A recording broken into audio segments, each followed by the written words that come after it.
episode of Drew's Automobile Wonders. Pardon the windy day that it is today, but today I'm going to talk about my 1949 Ford 8N tractor that I've just recently acquired. I just recently purchased a house, as you'll see in my other video, and I needed a tractor that was easy on the wallet and simple, that I knew would be reliable and cheap to maintain. So this is what I ended up with. I ended up paying $1,800 for it, and I had to drive a little bit of ways to go get it, but it wasn't as bad as the other tractors that were listed on Facebook Market.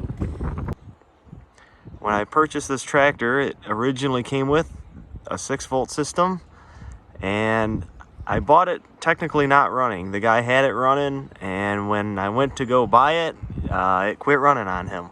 And it turned out to be, just years of neglect on the wiring and stuff like that. Things were rewired on it to where they shouldn't have been wired. So long story short, we ended up just converting it to 12 volt, and lo and behold, it fired right up, and the way we went started working, especially on this weekend. The tractor has a brand new set of tires on it, which is the biggest reason I bought this, was for the fresh tires, and all matching tires for that matter too.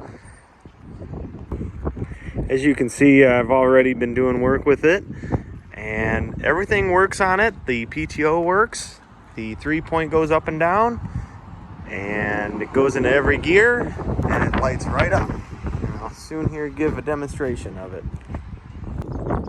So we'll go ahead and fire it up here. As you can see, it's a 4-speed transmission. Got your clutch here, got your brakes over here, got your ignition here, got your ignition button here, start it up. Now here's a cool feature before I start it up. Put it in gear. This will not let you start it. It will not let you put that button down when it's in gear. So it's kind of an old school lockout kind of safety feature. They were thinking. Got your choke here, got your gauges here, oil pressure, amps. So, turn the ignition on. You don't have to push the clutch in, as long as it's in neutral. Actually, you really don't have to push the clutch in, because it won't let you push the button with it in gear anyways. So, we're gonna start it up. Here you got your hand throttle. I like to start it up on the first screw right there. Lights right up.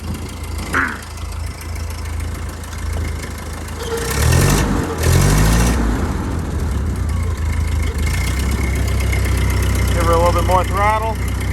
Let's see, we'll go in second gear. This gearbox is a little tacky sometimes. First gear. No synchronizers in this transmission, obviously. So, anyways, let's give her a little go here.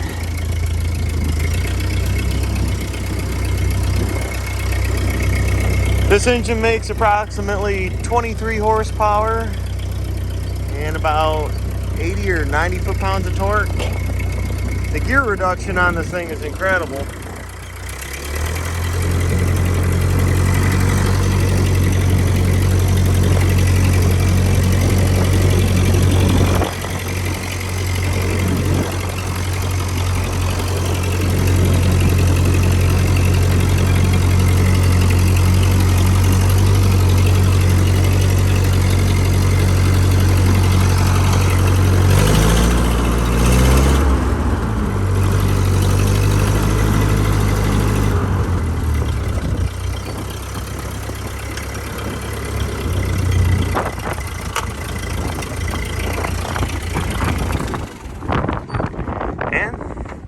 That's how it runs. Overall, with the work that I've done to this thing so far up to this point, I'd say this tractor is definitely paid for itself already. Like I said, I only paid about $1,800 for it, and added a 12-volt conversion, and that's pretty much it. I haven't even put new oil in it yet, believe it or not. So it's got good oil. It's got oil in it. Gas. It came with a little bit of gas in it, as a matter of fact. And the overall condition of it is why I bought it too. Like I said, you got fresh tires on it. The body works good. It's not all rotted out. I don't know if this thing was restored at one point in its life or not, but I wouldn't be surprised if it was. But it's definitely seen some use, and it'll definitely be seeing more use. Also, you got a neat little feature on here. You get a little battery access panel right here. You can have access to a couple other things too, like your gauges and your other wiring and stuff in here. Got a little toolbox in here, and I think I found this pencil in the garage, so I decided to put it in here. It says Ford Motor Company on it, so do that in here. Kind of a nostalgic thing. Here's your fuel tank, about 10 gallons. And I can't complain. It's a terrific piece of machinery. Now I'll talk a little bit about the differences between the 8N and the 9N. First of all, the 8Ns had narrower lug patterns, whereas the 9Ns, they were a little bit wider out. I believe it was the same way on the front wheels as well. And as you can see here, it says 8N on here. Another major difference is the trailing arms here have, they're a big solid piece. They're tubular, whereas the 9Ns had an I-beam shape to them. So you had that going for them. That was kind of a major difference. And then another thing is the 8Ns have a foot pad, whereas the 9Ns only had little pegs on them that you set your feet on. But other than that, they're pretty much similar. The 8Ns made a little bit more power, obviously. It wasn't much, only a couple horsepower. But, gear reduction was a little bit different, and they also came with the 3-speed. The 8Ns, like this one here, as you can see, all came with 4 speeds. The 9Ns came with 3 speeds.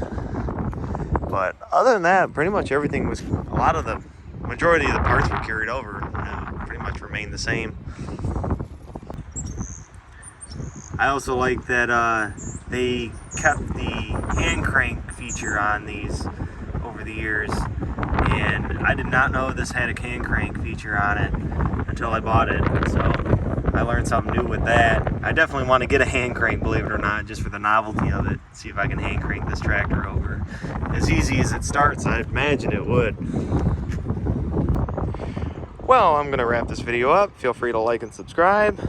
So, this is my 1949 Ford 8N tractor, and you'll be seeing it likely in other videos as I do work with it, pull my trailer and some of my engines around with it, and pull more stumps and more brush and everything in between, as I have been doing with this thing recently.